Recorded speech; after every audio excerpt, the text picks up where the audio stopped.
আসসালামু আলাইকুম, সবাইকে স্বাগতম। রান্না করছি ডিম পোচের কোরমা। প্রথমে একটা প্যানে 3 টেবিল চামচ সয়াবিন তেল দিয়ে দিব। তেলটা গরম হয়ে আসলে দিব 3টা পেঁয়াজ কুচি, 2টা লবঙ্গ, 2টা গোলমরিচ ও একটা তেজপাতা।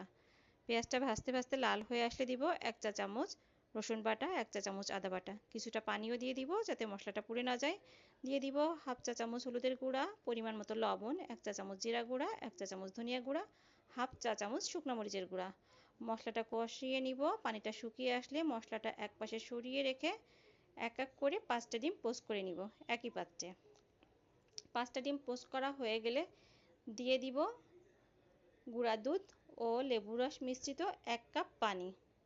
মশলাটার সঙ্গে ভালো করে মিশিয়ে নিব গুঁড়া দুধ আর লেবু রস মিশ্রিত পানি। তারপর কিছুক্ষণ জাল করে নিব। কিছুক্ষণ জাল করার পর উপর থেকে ছড়িয়ে দিব 1 চা চামচ চিনি। তারপর দিয়ে দিব হাফ চা চামচ গরম মশলা বাটা, এলাচ ও দারুচিনি বাটা। কিছুক্ষণ জাল করে নেওয়ার পর হয়ে যাবে আমার ডিম পোচের কোরমা। এভাবে রান্না করে দেখবেন, খুবই মজার লাগবে।